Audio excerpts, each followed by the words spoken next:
Chullin Daf Kuf Chavav. When we're discussing Oil HaMeis, you have a part of a human body in a corner of a room, and the whole room becomes tamei. That room has to be a minimum of 1 tefach by 1 tefach by 1 tefach. The Gemara is discussing if that room, that area, is inside an animal. So, for instance, if a live animal digested a human body or part of it and walked into a room, the room is not tamei because the body is hidden with inside a live animal. Yet, if that animal dies, as the Gemara discusses, a dog that ate a part of a human body, and he walked into a room, so the whole room, and he died in the room, the whole room becomes tamei. What if he died at the doorstep? As the Gemara calls it, the skufa, the threshold of the house. 4 shitas. Rameir says, we view the dog as an oil.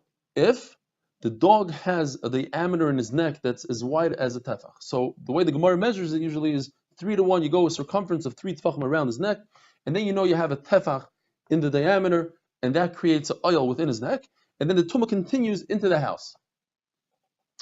Says Rabbi Yossi, I don't agree with that. First of all, you have to have a tefach with inside the neck. I don't hold like Rameir, chaykikim lahashlim, that you could carve out, you pretend to carve out more area than you have. I need it to be literally 1 tefach, says Rabbi Yossi, inside his mouth.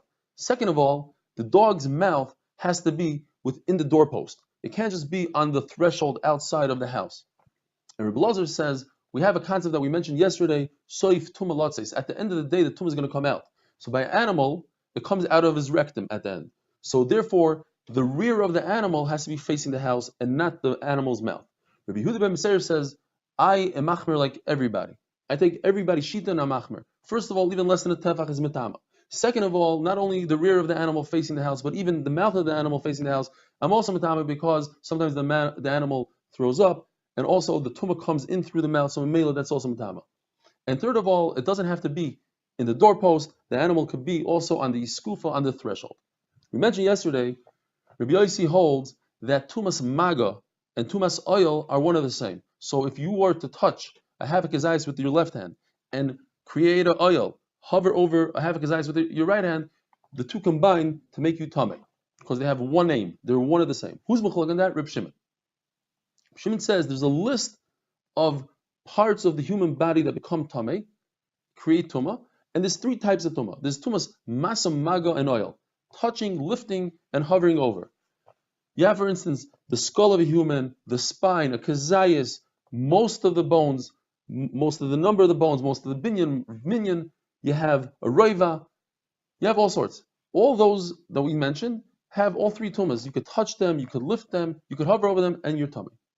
Yet there's 3 types of, or parts of the human that only have 2 tumas.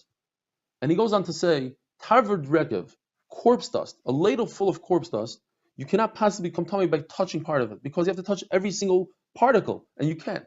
So the only way to become tamei is if you lift it, or you hover over it.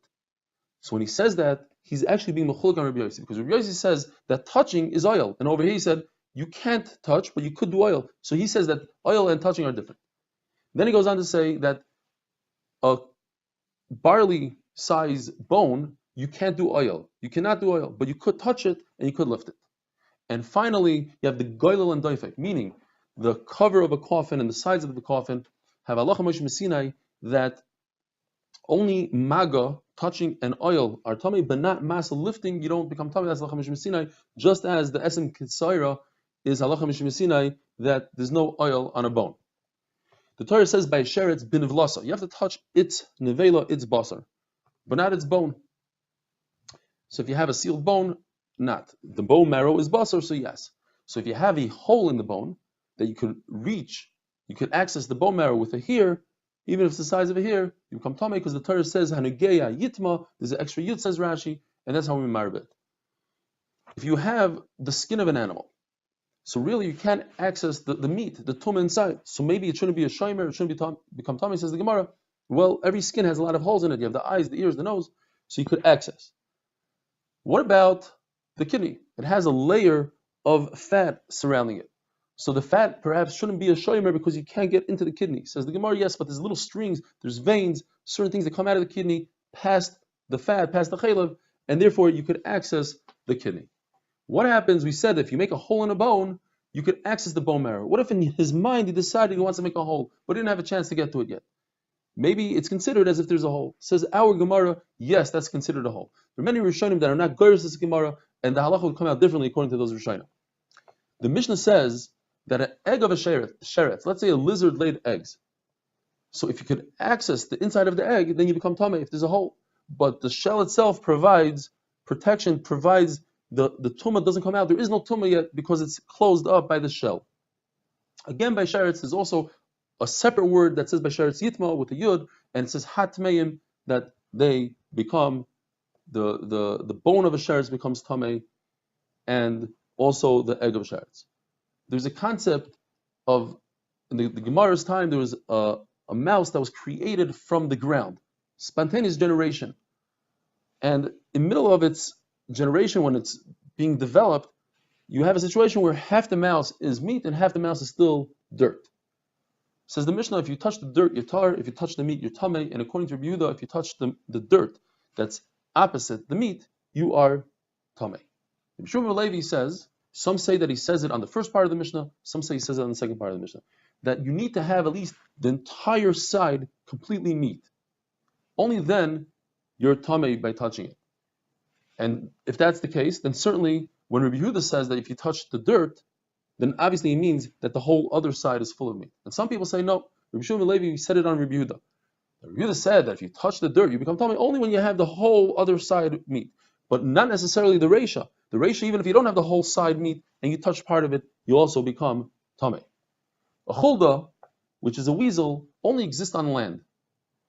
So you don't say that just like a chulda exists on land, then also every mouse is tamei, even if it exists on the ocean, because a chulda, if it would have existed in the sea, it would have been tamei as well, because all chuldas are tamei.